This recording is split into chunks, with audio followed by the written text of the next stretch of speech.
Bonjour à tous, ici Staloutre. Alors on se retrouve pour la première vidéo de ma chaîne qui constituera une analyse d'une de mes listes que j'ai joué dans un récent tournoi à Saintes. Donc le but sera de vous expliquer mon cheminement, mes pensées qui m'ont amené à construire ce roster du coup Hellfire Club de cette manière-là, les différentes choses que j'y ai intégrées, pourquoi je les ai intégrées, essayer d'avoir une discussion autour de cette affiliation d'un point de vue compétitif, étant donné que c'est une affiliation qui est un petit peu spéciale dans ses règles de constitution. Donc pour vous donner un petit peu déjà de contexte pour savoir dans quelle situation cette liste a été créée, c'était pour un tournoi qui était organisé par Walou Miniature à Saintes, en parallèle d'un tournoi de Assoif, qui était supervisé par Poulet, un joueur bien connu des joueurs et des membres de la communauté française, ainsi que Walou, et qui avait un petit nombre de joueurs, on était 8, c'était un petit tournoi bien sympa, je me suis bien amusé. C'est un tournoi que j'ai remporté avec la liste que je vais vous présenter, mais qui avait comme règle un petit peu particulière d'obliger, entre guillemets, une liste plutôt fleuve, dans le sens où vous ne pouviez pas allier des personnages considérés comme étant des gentils avec des personnages considérés comme étant des méchants, avec des fois des passe-droits pour des personnages qui avaient des états d'âme un petit peu changeants, dirons-nous. La chose qui était particulière, c'est que moi j'ai eu une volonté de me déplacer à ce tournoi avec une liste d'Hellfire Club, chose qui est, comme on va le voir, un petit peu particulière. C'est une affiliation qui ne dispose pas de personnages à proprement parler, vu qu'elle en dispose que d'un, qui est son chef Emma Frost. Donc je me suis tourné vers Poulet pour savoir comment je me débrouillais pour construire une liste avec les restrictions qu'il y avait. Et il m'a annoncé que j'avais le droit, compte tenu de la situation de l'affiliation, de jouer ce qui me plaisait. Donc je me retrouvais avec peut-être cet avantage un petit peu que certains considéreront d'abusé, ce que je peux comprendre, comparé aux autres, c'est que moi je pouvais me permettre de jouer un petit peu ce que je voulais, ce qui n'était pas le cas des autres qui devaient suivre des restrictions, même si en soi jouer avec des gentils et des méchants avec des méchants, ça ouvre quand même un assez large panel de possibilités, mais ça ferme quand même certaines portes. Mais j'avais quand même une liberté totale, ce qui n'était pas le cas de tout le monde. Donc voilà, pour vous donner le contexte dans lequel j'ai remporté ce tournoi et dans lequel j'ai construit cette liste, c'était un petit tournoi avec des très bons joueurs cependant, hein. C'est pas parce que le tournoi était petit que la victoire était garantie. On pouvait y compter donc Goro qui est le champion de France, Poulet qui est un très bon joueur, Dams un très bon joueur, d'autres joueurs qui étaient plus débutants également qui étaient présents mais qui n'étaient pas pour autant déméritants parce que j'ai été surpris dans ma première partie par un joueur relativement débutant mais qui m'a quand même fait suer. C'était un petit tournoi bien sympa. Et j'ai trouvé ma liste intéressante. Le but, c'est de vous montrer une liste qui est intéressante d'un certain point de vue, qui a fait ses preuves. Je pense que ça a montré des choses, en tout cas, font que cette liste peut être considérée pour certains de ses aspects comme une liste intéressante dont on peut s'inspirer. Donc je pensais que c'était une chose intéressante de vous la proposer et d'en parler.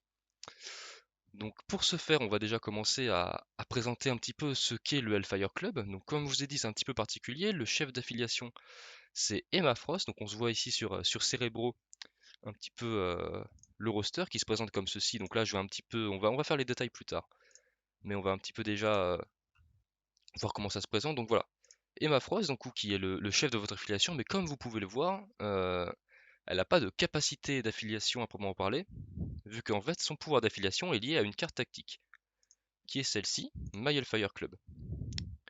Et donc du coup, le pouvoir d'affiliation, en gros, parce que je vais pas simplement vous faire de la lecture, stipule que déjà dans la première partie de celle-ci que vous pouvez jouer, si vous jouez Emma Frost, vous pouvez déclarer quand vous devez déclarer votre leadership que vous jouez le Hellfire Club avec le pouvoir d'affiliation suivant, qui est lié à Emma Frost, donc si Emma Frost est tuée, le pouvoir d'affiliation est perdu.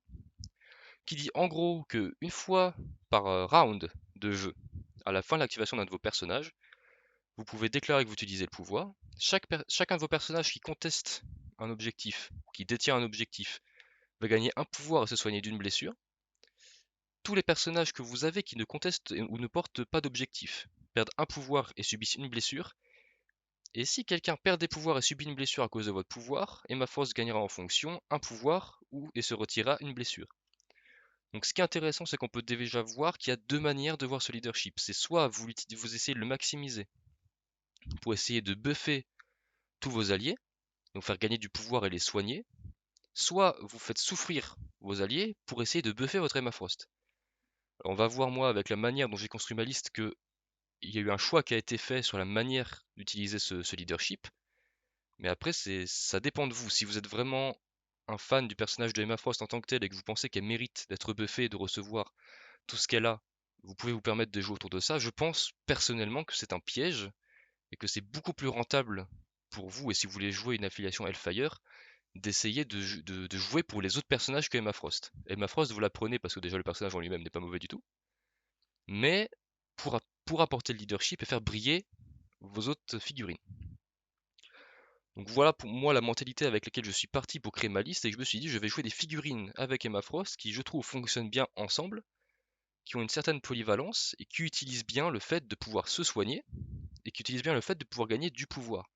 Parce qu'il faut se rendre compte que gagner un pouvoir de plus et se soigner de 1 à tous les tours en théorie si vous contrôlez les objectifs, bah, au final c'est assez énorme, surtout le fait de pouvoir se soigner de 1. C'est comme si vous aviez sur tous vos personnages un healing factor de 1 et c'est vous qui décidez quand est-ce que vous l'utilisez globalement, même si il y a une restriction quand même un petit peu sur le timing, parce qu'il faut que ce soit à la fin de l'activation d'un de vos personnages.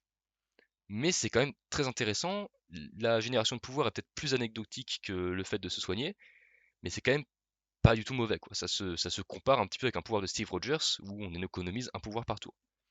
Donc c'est vraiment pas à négliger. On va donc se retrouver maintenant pour présenter les différents personnages que j'ai choisis dans ma liste pour accompagner Emma Frost. Donc on va déjà commencer par regarder Emma Frost en elle-même, vu que c'est notre leader, on va pas avoir le choix, il va falloir qu'on la joue et qu'on apprenne à la jouer. Donc qu'est-ce qu'elle a un petit peu sous le coup de cette petite Emma Frost? Alors déjà, il faut savoir que c'est un personnage assez particulier dans le sens où c'est un personnage qui se transforme. Donc elle a deux différentes formes comme vous pouvez le voir, elle a sa Emma Frost normale et la Emma Frost diamant. Alors c'est pas forcément elle qui a toujours le contrôle sur comment elle se transforme et quand surtout elle se transforme en diamant, étant donné que c'est une réaction à ce que va faire l'adversaire. On verra ça un petit peu plus tard. Donc déjà au niveau de ses attaques, on peut voir que dans sa forme normale, ce qui sera grosso modo la forme que vous aurez en début de partie la plupart du temps, c'est un personnage qu'on pourrait plutôt qualifier comme étant une sorte de support ou de personnage de contrôle. Vous voyez qu'au niveau des défenses, elle a un profil, voilà, un profil un peu de magicien, quoi. Il y a un profil qui défend pas forcément bien contre le corps à corps et contre les attaques énergétiques, même si c'est relativement bon quand même pour l'énergétique, et qui défend très bien contre les attaques mystiques, avec un nombre de PV relativement normal pour son niveau de menace, un mouvement moyen.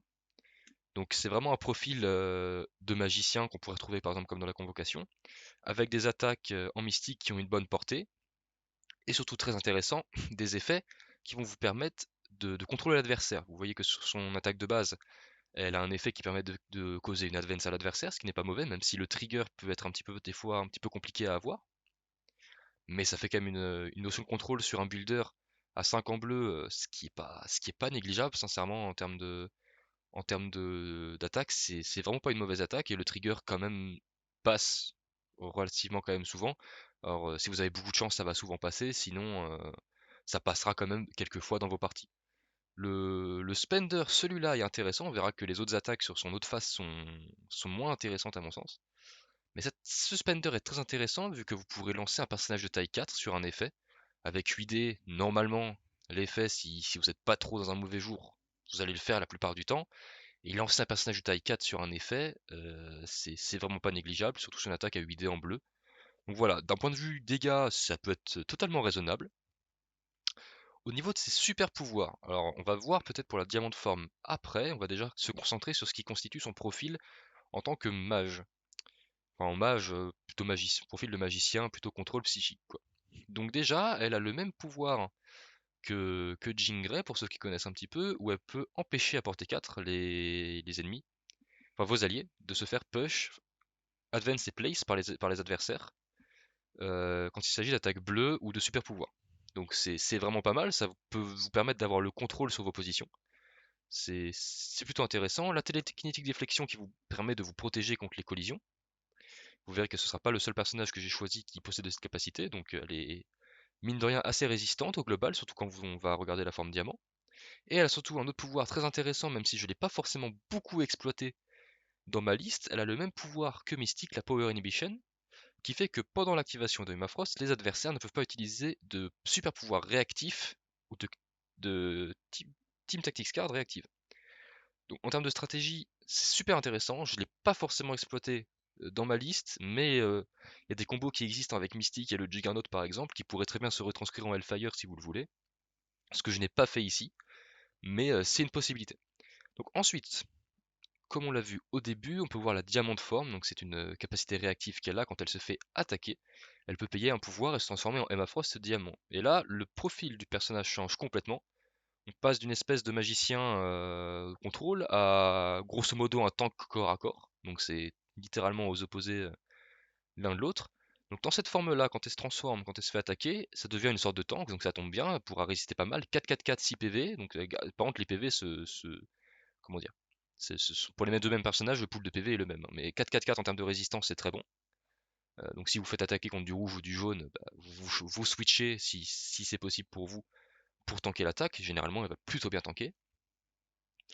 Donc là, après, toutes ces attaques passent en corps à corps. Généralement, je vais pas vous mentir que c'est pas ce que vous allez faire le plus, parce que généralement, c'est très rare que votre Emma Frost se retrouve au corps à corps. Vous allez la garder à distance en fait quand elle va être en forme de magicien. Elle va se faire attaquer et vous allez vouloir la passer en cette forme-là pour qu'elle tank. Mais vous serez pas forcément au corps à corps pour autant. Et généralement, vous aurez pas trop envie de foncer dans le tas avec Emma Frost pour claquer une attaque, sachant que si elle claque sa grosse attaque, le Shatter, elle sera obligée de se retransformer en Emma Frost humaine, donc qui peut potentiellement être assez squishy et se faire un petit peu taper par tout le monde. Et en plus, à la fin de son activation, quoi qu'il arrive, si elle a commencé en diamant, elle finira en humaine. Donc c'est un petit peu plus tricky de la jouer à mon sens dans cette forme-là. Vous y êtes surtout souvent quand vous voulez résister, pas vous faire tuer, ce qui est quand même important parce que c'est elle qui porte votre leadership. Surtout que, on verra dans ses pouvoirs, enfin on va le voir maintenant, c'est plutôt important d'en parler, que quand elle est en diamant, elle ne peut pas utiliser de carte tactique. On verra qu'elle vient avec une carte tactique qui peut être intéressante dans certaines situations, et vous ne pourrez pas la jouer si elle est en Emma Frost diamant. Donc c'est vraiment, faut être assez précautionneux sur comment vous utilisez votre Emma Frost. Donc on va pas trop s'attarder sur ces attaques, même si enfin, je pense que vous êtes capable de les lire pour voir ce qu'elles font. Je pense pas que ce qui constitue le cœur du personnage, c'est pas forcément ce que vous allez chercher à utiliser. Par contre, ce qui peut être vraiment un avantage tactique considérable quand il s'agit de Emma Frost, c'est ses immunités. Elle est immunisée à beaucoup de conditions qui peuvent être assez pénibles dans le jeu, surtout dans un monde où l'Hydra existe et où les conditions traînent pas mal. Sur certains scénarios, par exemple l'Incinerate en immune, ça peut être pas mal. Donc elle est immunisée au bleed, Incinerate, poison et stun. Donc l'Incinerate, quand vous jouez sur les démons ou des scénarios comme ça, c'est excellent. Parce que dès que vous vous transformez, en fait, vous perdez toutes les conditions auxquelles vous êtes censé être immunisé. Donc même si quand elle est en humaine, elle n'est pas immunisée à l'incinérer, si à n'importe quel moment vous vous transformez pour défendre, elle perdra son incinération. Donc c'est plutôt fort. Donc, voilà pour Emma Frost. Grosso modo, vous la prenez parce que c'est votre chef, et vous essayez plutôt de la jouer en termes de contrôle. La plupart du temps, je me suis plus souvent retrouvé à la jouer sur cette forme-là pour essayer de déplacer l'adversaire et essayer de l'embêter, et essayer de faire briller mes alliés en empêchant le fait de me faire push. C'est surtout ça qui est fort avec Emma Frost. Et c'est aussi pour ça que je vous disais que je ne trouve pas que utiliser son leadership pour lui donner des pouvoirs et la soigner soit forcément une bonne chose. À la limite, la soigner peut être sympa. Lui donner des pouvoirs, je trouve pas, surtout que moi je la joue beaucoup sous cette forme-là, je trouve pas que ce soit non plus une dinguerie. Elle va pas avoir trop de mal à s'en générer par elle-même. Alors c'est toujours évidemment un petit plus, mais il faut pas que ce soit non plus trop au détriment de votre équipe parce que les personnages que vous allez prendre vont faire meilleur usage de leurs pouvoirs que elle. Donc voilà un peu mon avis sur la question. Je comprends qu'il y a peut-être forcément des gens qui ne soient pas forcément d'accord avec moi. Mais voilà pour Emma Frost. Elle vient cependant avec une carte que je joue, que je trouve plutôt intéressante, qui est le Mind Transfer. Alors c'est une carte que vous n'allez pas jouer dans toutes vos games. Je vous conseille pas de le faire en tout cas. Cependant, c'est très efficace quand votre adversaire joue des très gros. Quand on joue des Hulk, des Malekith, des Juggernauts, des personnages vraiment assez violents, assez badass. En gros, ce que ça dit, c'est que vous pouvez transférer les jetons d'activation d'un de vos adversaires à une autre figurine qu'il n'a pas déjà joué. Donc ça peut être assez fort si votre adversaire à un moment fait l'erreur de jouer un petit personnage et qu'il se replace à portée d'eux d'un de ses alliés. Bah, vous pouvez utiliser le Mind Transfer pour 4 pouvoirs et activer le Malekith ou le Hulk alors qu'il n'a pas déjà joué. Donc ça peut carrément cramer l'activation d'un Hulk, d'un Immortal Hulk ou d'un Malekith. Et sur un tour, c'est très fort. Donc, je vous conseille de jeter un œil à cette carte. Vous la prenez pas tout le temps, même des fois dans des games contre certains gros, vous allez peut-être vouloir prendre d'autres cartes. Mais c'est une très bonne carte, situationnelle mais très bonne. Le personnage du coup suivant que j'ai choisi, on commence déjà à taper un petit peu dans le dur, donc c'est Ebonimo. Alors pourquoi Ebonimo? C'est un personnage qu'on voit pas trop souvent, qui n'est pas souvent joué, surtout que moi là je le joue avec la pierre de l'espace.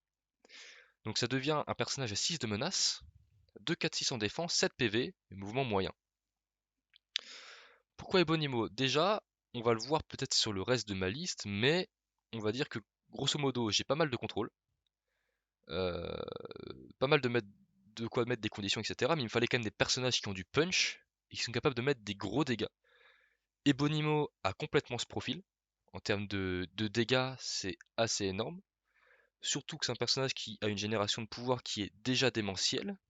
En plus, avec vos capacités de Hellfire, il va pouvoir générer encore plus de pouvoir et se soigner.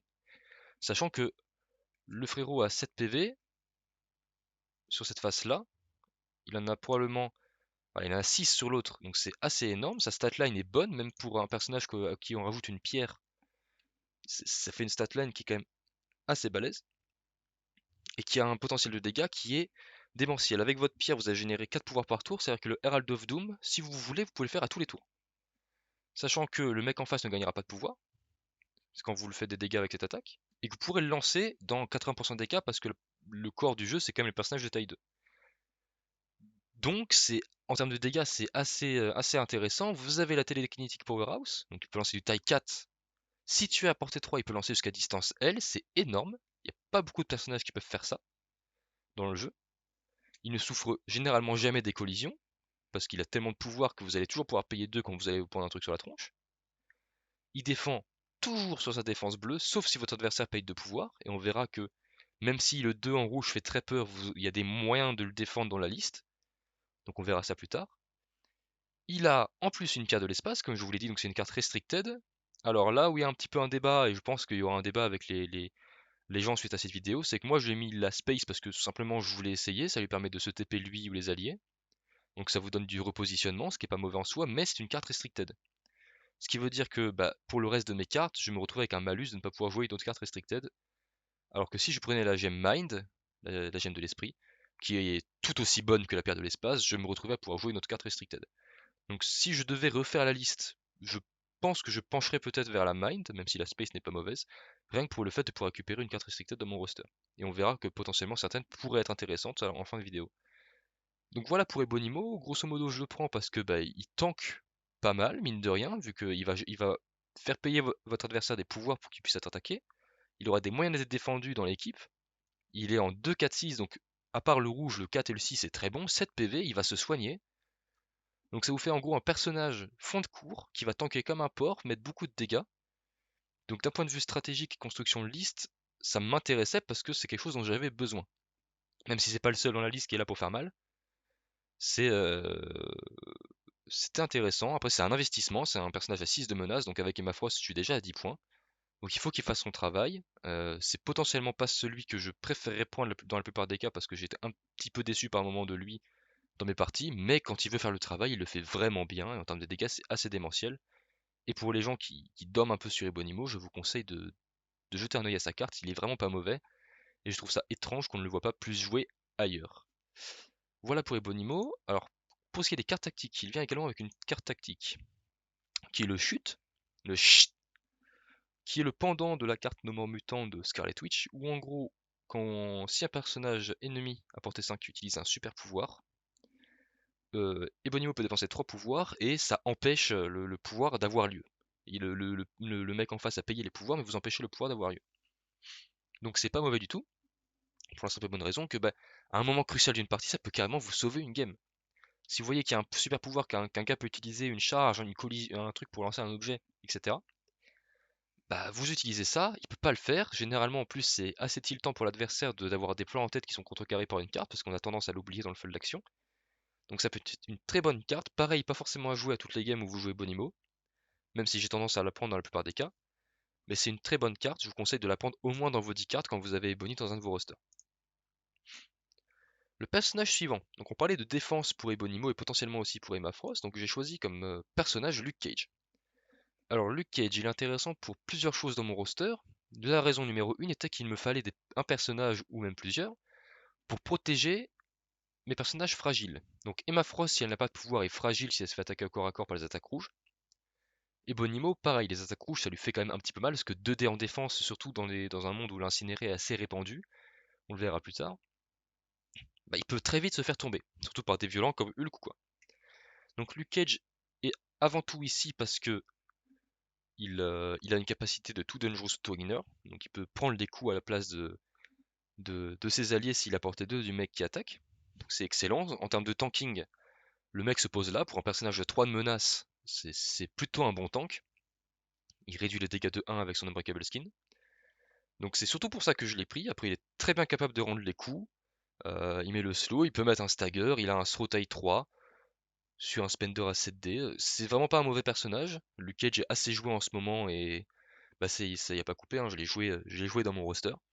Je l'ai pas joué à chaque fois, mais quand je sentais vraiment que le roster de l'adversaire, avec beaucoup de violence, beaucoup de capacité de venir à mon corps à corps, parce que généralement Emma Frost et Bonimo sont quand même assez fond de cours comme personnage, si mon adversaire a des capacités de venir me chercher, j'essaye d'avoir Luke Cage pour ses capacités de garde du corps, même si c'est pas vraiment un garde du corps, c'est un tout dangerous ignore, donc la mécanique est différente. Et aussi justement la raison principale pour laquelle je le prends, qui est sa carte Heroes for Hire. Donc c'est une excellente carte tactique. Quand un de vos personnages se fait attaquer, il peut payer 2 pouvoirs, et s'il y a Luke Cage ou Iron Fist, dans ce cas-là Luke Cage à portée 3 de lui. Et en gros, ça fait un garde du corps, là pour le coup, Luke Cage prendra l'attaque, et après le personnage attaquant sera lancé de S. Donc c'est assez énorme, s'il est taille 3, il y a quand même une restriction. Donc c'est assez énorme, ça peut vous sauver les miches si votre Ebonimo se fait tomber dessus par des personnages violents, ou même Emma Frost si vous voulez les garder. Et surtout, ça vous donne le choix à certains moments, de qui prend les coups. Ce qui peut être assez énorme. Vous avez du contrôle avec Emma Frost et Ebonimo, et en plus, votre adversaire n'a pas forcément choisir de qui il tape à chaque fois, et ça peut être extrêmement embêtant pour lui. Donc voilà, grosso modo, il n'y a pas besoin non plus de passer 30 000 heures dessus. Luke Cage est là pour faire le tank, pour prendre les coups pour les autres. Il peut rendre les coups aussi, mais vous allez généralement pas trop l'utiliser pour ça, même s'il peut le faire. Il est là pour sa carte qui est tout bonnement excellente. Voilà grosso modo pourquoi mon choix s'est porté sur Luke Cage. Il y avait d'autres choix possibles, on en parlera peut-être à la fin, mais je pense que Luke Cage était le meilleur. Personnage suivant, donc je choisis Taskmaster. Donc là on rentre dans la catégorie des personnages que j'ai pris parce qu'il fallait prendre des personnages. Grosso modo, mon corps était déjà choisi à ce moment-là, il fallait que je comble, j'étais grosso modo à 7-8 personnages, il me fallait 2 ou 3 persos pour combler, pour combler les trous. Alors pourquoi mon choix? C'est parce que sur Taskmaster, je trouve qu'il y a des scénarios sur lesquels il est pas mauvais. Typiquement, il y a les Scoundrels, sur lesquels il excelle parce que le shield throw ignore le cover. Donc ça va être assez excellent. Vous mettez dans vos parties votre Taskmaster sur un côté. Et il va très bien tenir son rang, c'est un bon scoreur d'objectifs. En duel, il va très bien s'en sortir généralement. Le fait de pouvoir se soigner, ça lui va bien. Gagner un petit peu de pouvoir, ça lui va bien. Généralement, les photographiques réflexises et tout ça, c'est pas mal. Donc, euh, donc non, il défend bien, il va tanker correctement. Sur un côté, voilà, c'est un petit personnage, je l'ai pas joué, je crois pas, dans le tournoi. Mais c'est un petit personnage qui va tenir son rang et qui va être embêtant pour l'adversaire sur un côté parce que, mine de rien comme ça, bah, il faut quand même le gérer, quoi. C'est un petit 3 sympathique qui, à mon sens, devrait être plus joué. Voilà, alors là on arrive plutôt sur une autre pièce maîtresse de mon roster que j'ai énormément joué pendant le tournoi, quasiment à toutes les parties, si je me trompe pas de mémoire. Donc qui est Black Swan, sur laquelle j'ai mis la pierre de pouvoir. Chose que je vous conseille quasiment systématiquement sur elle, ça la fait briller beaucoup plus que si elle ne l'avait pas. Donc Black Swan, du coup 5 de menace vu qu'elle a une pierre, 4-4-3, 6 PV, mouvement de M, là-dessus pour un 5 c'est peut-être même potentiellement un petit peu en dessous, même si c'est très correct, en soi. Et alors là c'est un petit peu la même idée que Ebonimo, c'est un personnage que j'ai mis parce qu'il me fallait du dégât pour vraiment avoir du punch. Pour vraiment avoir le personnage qui est là pour faire mal, et Black Swan fait ça très très bien, même si c'est un personnage qui est très polyvalent. Défensivement, elle se tient, mais en attaque, grosso modo, quand vous allez jouer votre Black Swan, si elle veut tuer un personnage, à part si évidemment les dés vous chient la tronche, hein, mais si elle veut tuer un personnage, elle va le tuer. Avec la pierre de pouvoir, vous allez pouvoir faire un Everything Dies à tous les tours, quasiment. Avec votre affiliation, les 4 pouvoirs sont très faciles à générer. Vous jouez pas Black Swan en premier, vous faites votre pouvoir d'affiliation, Everything Dies quasiment à tous les tours. Donc, et surtout, avec la pierre de pouvoir, vous avez accès à une charge tour 1. Donc, ce qui peut être sympa, vu que vous avez 3 pouvoirs, vous avez 2 pouvoirs pour faire votre charge, potentiellement avoir une relance sur les dés de défense adverses, avec le télépathique suggestion. Donc en open de partie, si le mec en face fait pas gaffe, ça peut être très violent très vite, de se prendre une charge avec une strike et un push, ça peut faire très mal. Elle a l'accès à l'incinérer, elle colle l'incinérer avec son high beam. Le Everything Dies est à mon sens une des meilleures attaques du jeu.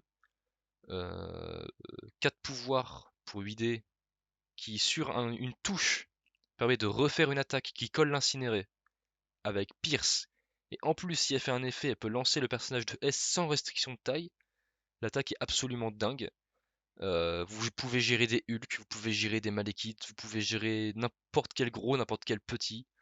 Black Swan, faire attention parce qu'elle peut quand même se faire tomber. On n'est pas sur un profil d'ultra tank, mais en termes de DPS et de dégâts, c'est potentiellement un des plus gros personnages du jeu.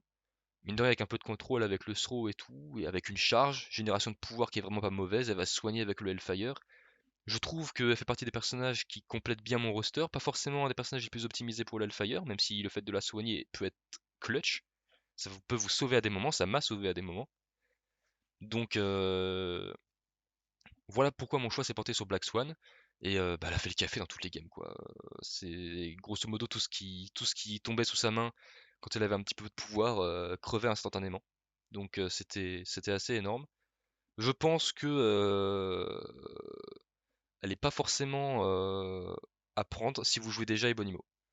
Je pense que il est plus viable de jouer quasiment à toutes les parties Black Swan, déjà parce que ça vous fait un corps à 9 au lieu de faire un corps à 10. Et parfois jouer Ebonimo. Pour moi, Ebonimo est moins indispensable que Black Swan dans vos rosters. Donc généralement, vous allez essayer de jouer, si vous voulez jouer une liste semblable à la mienne, Emma Frost, Black Swan, et de construire autour. Plutôt que Emma Frost et Bonimo, mais dans certains match-ups, ça peut être excellent.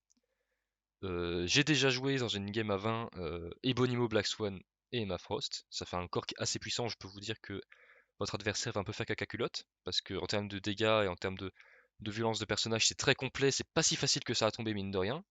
Pas facile à contrôler avec la présence d'Emma Frost. Donc c'est assez terrifiant. Et en termes de dégâts, vous allez faire très très mal. Donc voilà, c'est vraiment pas si compliqué que ça à comprendre d'un point de vue tactique. Il me fallait des pièces fortes qui font du dégât. Black Swan avec Ebonimo est là pour ça, elle est là pour faire mal. Euh, et je vous conseille de la jouer, même dans pas mal de vos rosters, pas forcément que le Hellfire. Il y a beaucoup d'affiliations dans laquelle je vois bien, elle doit être très forte en Carien, elle doit être très bien en Avengers. Donc je vous conseille de jeter un coup d'œil à sa carte. Ensuite, personnage suivant, Ghost Spider. Donc là voilà, c'était pas du tout la même mentalité, il fallait un autre petit personnage à 3 parce que il en faut pas mal quand même dans une liste, avec un move de L, ce que je n'ai pas dans ma liste, donc voilà la raison pour laquelle elle est là. Et la raison pour laquelle elle est là, surtout, c'est pour la webline, donc pour attirer les adversaires à moi, pour pouvoir potentiellement faciliter la vie de ma Black Swan, et pour pouvoir jouer le Life Saver, qui est potentiellement une des meilleures capacités réactives du jeu, où elle peut, grosso modo, faire sortir vos alliés des portées d'attaque des adversaires, et on reste dans cette modalité où je ne veux pas que mon adversaire ait systématiquement le choix de la cible. Ça va être très embêtant pour lui si vous avez Luke Cage et Ghost Spider, de choisir les cibles qu'il veut, parce que soit vous allez faire un garde du corps, soit vous allez le tirer et il va pas pouvoir vous taper. Donc c'est assez embêtant pour votre adversaire généralement de devoir gérer ça. Sinon, elle apporte pas grand chose en termes de dégâts, même si elle est capable de faire mal, mais c'est pas de cette manière-là que je l'utilise. Là, elle est vraiment là en tant que support. Ensuite, Ultron, donc l'appareil qui rentre dans la catégorie des personnages que j'ai mis pour combler. Si vous voulez jouer en Hellfire, peut-être plus penser à construire autour de lui. Là, c'était pas mon cas, mais il peut être tout à fait correct. Il fait mal, il met des conditions intéressantes, l'incinérer, le bleed. Il a un throw de taille 4, donc c'est assez bon. Il est littéralement intombable avec le pouvoir de Hellfire. Il va se soigner, générer du pouvoir, donc faire mal. Il va très facilement pouvoir jouer sa carte de Age of Ultron, qu'on va voir, qu'on va voir tout de suite. Age of Ultron, ici. Donc votre adversaire va galérer à le tuer. S'il le tue, il reviendra à la vie.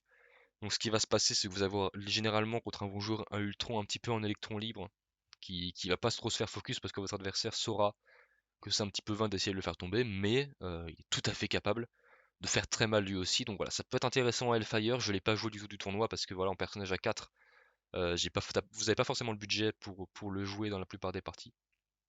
Surtout que vous avez déjà un corps à 9 ou à 10 avec seulement 2 personnages. Il faut quand même essayer d'avoir un nombre de personnages raisonnable. Donc, je ne l'ai jamais joué, mais ça peut être une piste intéressante pour potentiellement d'autres listes Hellfire qui sont moins centrées sur Ebonimo et Black Swan. Ensuite, par contre, une pièce très importante dans ce roster Hellfire et dans la méta actuelle. Si vous voulez acheter un pack du jeu actuellement qui vous sera utile et va vous rendre de fiers services, vous achetez le pack de Blob et de Pyro. Parce que Pyro est, à mon sens, le meilleur personnage 3 de menace du jeu actuellement.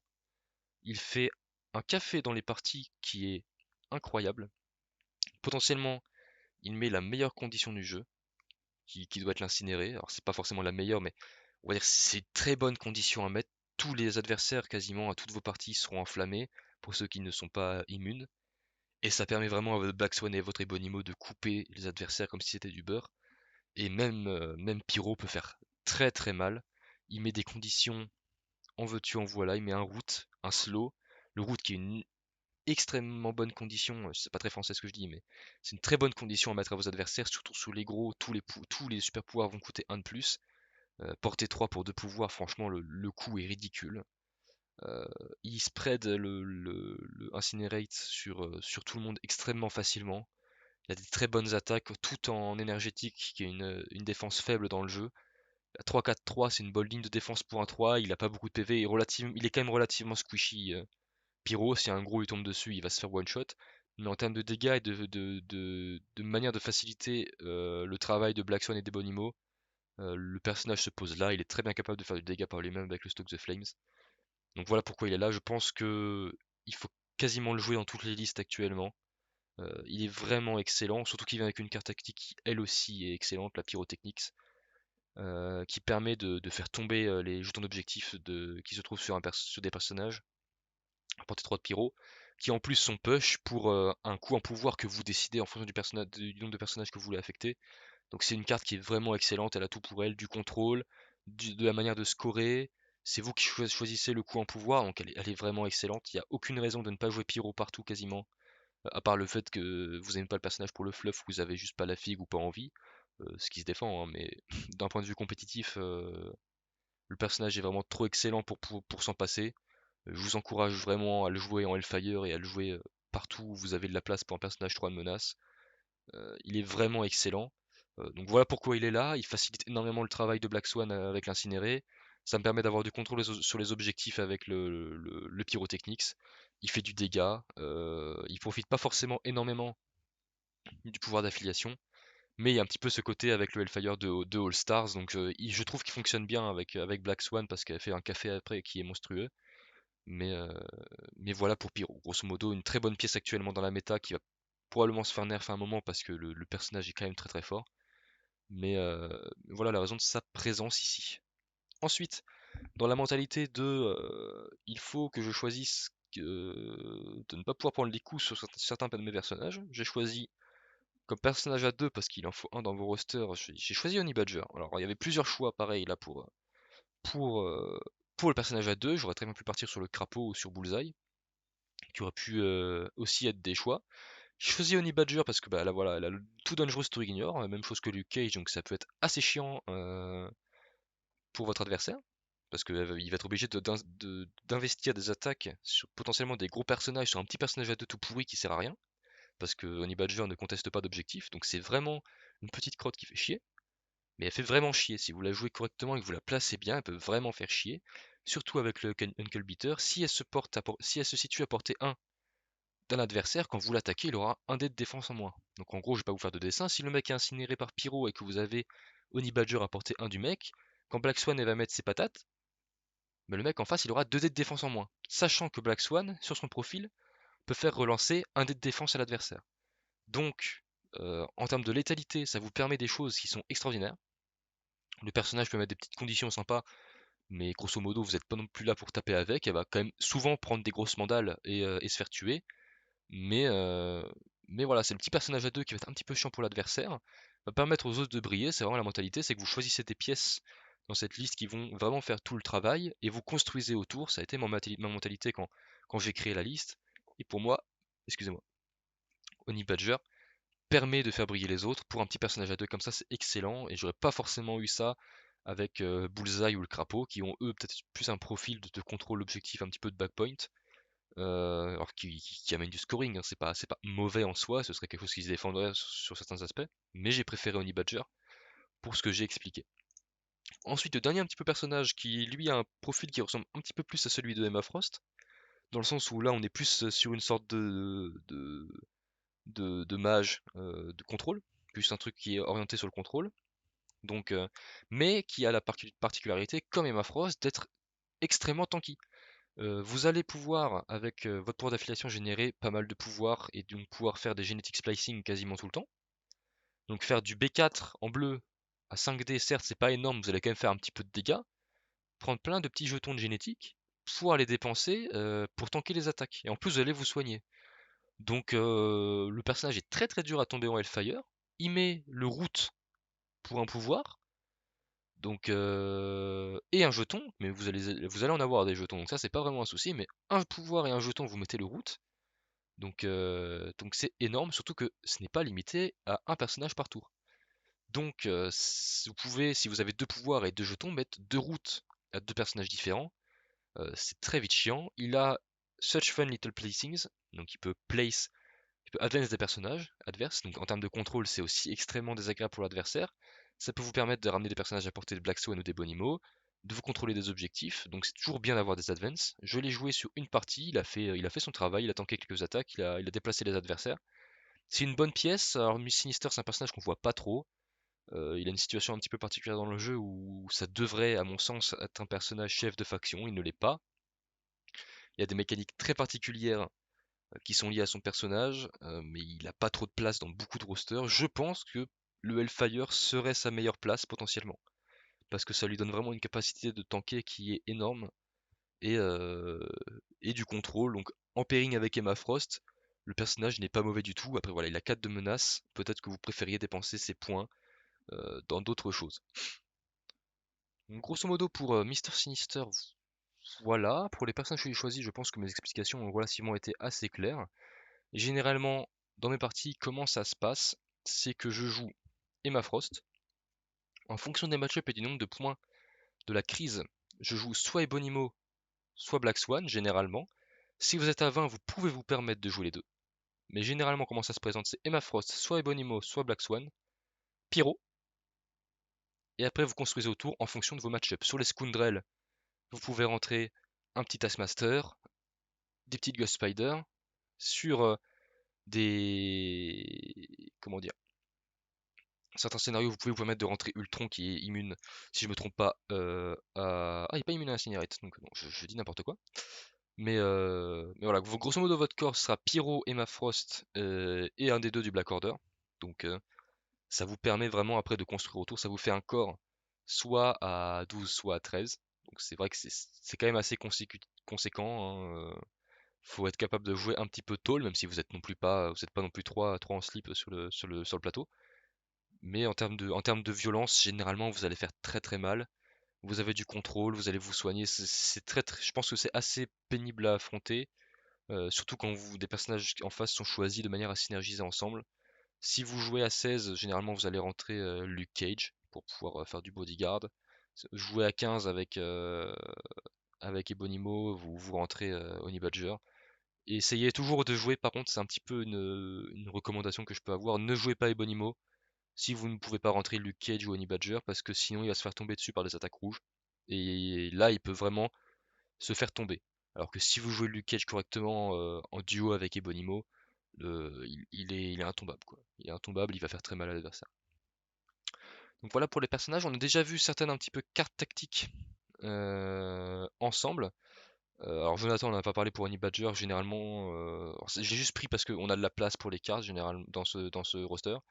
Euh, je l'ai pas joué, je crois, du tournoi parce que ce qui est aussi bien avec Honey Badger, j'ai oublié d'en parler, c'est qu'elle ne conteste jamais les objectifs. Ce qui veut dire qu'elle vous sert un petit peu en quelque sorte de fiole à pouvoir et à génération pour Emma Frost, parce que à chaque fois, à chaque tour, Honey Badger va prendre un dégât, perdre un pouvoir, et Emma Frost va se soigner de 1 et gagner un pouvoir. Donc voilà, j'ai pas trop construit autour de Emma Frost comme je vous l'ai dit au début, mais c'est quand même un petit truc sympa pour lui donner un petit coup de pouce quand même. Surtout qu'en soi, Honey Badger elle est là pour prendre les coups, on s'en fout un peu si elle meurt, quoi. Donc voilà. Au niveau des cartes tactiques, donc j'ai déjà présenté celles qui sont liées au personnage. J'ai pris le monologue inspirant parce que mine de rien, vu qu'on a des personnages assez tanky, ça peut être assez clutch s'il y a un personnage qui détient un objectif important ou que vous voulez vraiment pas mourir parce que vous voulez qu'il tank pour faire une grosse attaque comme Black Swan. Un monologue inspirant, ça peut vraiment être clutch sur une partie, vous relancez pendant un tour complet tous les dés de défense. C'est une très bonne carte. Vous pouvez pas la jouer partout parce que voilà, il y a des rosters où les 10 sont chers. La place est chère à prendre. Mais moi j'avais la place, c'est une carte que j'aime bien, donc je l'ai prise. Il y a certainement. Là c'est un petit peu comme vous le souhaitez, je pense que c'est une bonne option. Eyes on the Prize, parce que ça permet des fois des plays que vous pouvez pas vous permettre tout simplement si vous l'avez pas. C'est pas non plus trop optimisé dans mon roster, il me manque un personnage avec un socle qui est assez gros.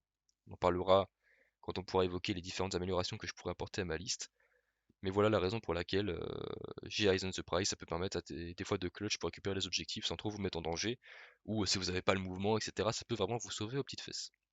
Au niveau des choix des scénarios, donc j'ai pris Riot Sparks Infinity Formula parce que ça vous fait soit gagner du pouvoir, soit vous soigner. Donc en gros, ça vous améliore encore plus votre pouvoir d'affiliation. Vous avez encore plus de pouvoir, vous vous soignez encore plus. Donc vous êtes encore plus intuable, vous êtes encore plus fort. Donc c'est franchement pas mal. Même s'il y a un débat qui viendrait à dire qu'au final ça annule un petit peu votre pouvoir d'affiliation vu que votre adversaire en bénéficie aussi. Mais je pense quand même que vous arrivez à un Ebonimo qui va générer 5 pouvoirs par tour, une Black Swan qui va en générer 4 par tour, vous avez un Everything Dice à tous les tours. Pour le Riot Sparks, vous allez vous soigner encore plus. Enfin, moi je considère que c'est une bonne chose. Après, là encore, je suis ouvert au débat et au potentiel changement. Vous verrez que j'ai plusieurs choses potentiellement à changer déjà dans ma liste.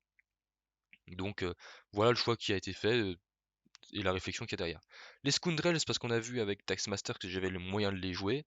Avoir une cover sur des personnages aussi tanky qui se soignent de base, c'est toujours bien. Vous allez pas trop avoir de mal à aller chercher les adversaires pour aller les déloger et les empêcher de bénéficier de la couverture. Donc, et en plus, vous êtes à 20, ce qui est excellent pour vous. Vous pouvez vous permettre de jouer Emma Frost et Bonnie. Donc là, en termes de dégâts, vous faites très peur. Au niveau des extracts, la paranoïa parce que vous jouez souvent groupé avec des gardes du corps, etc. Donc vous allez généralement pas vous prendre le petit dégât quand vous ramassez la paranoïa. Ou même si vous le prenez parce que vous n'avez pas de pote à côté, vous allez très facilement le soigner. Parce que si vous utilisez le pouvoir d'affiliation, vous prenez un dégât quand vous prenez le truc, mais vous utilisez votre pouvoir et vous le soignez avec le pouvoir d'Emma Frost. Donc vous annulez un petit peu le pouvoir de la Crisis, c'est ma foi, c'est sympa. 16, c'est un nombre assez confortable pour vous, vous faites un peu ce que vous voulez avec. Donc de ce point de vue-là, vous êtes pas mal. Les marteaux, parce que tout le monde aime bien avoir les marteaux. Un marteau sur Ebony, c'est terrifiant. Un marteau sur Black Swan, j'ai pas besoin de vous faire un dessin. Euh, c'est très bien, même sur Pyro. Vous aimez bien voir les marteaux, vous êtes là quand même un peu pour casser la gueule à l'adversaire, comme on l'a vu.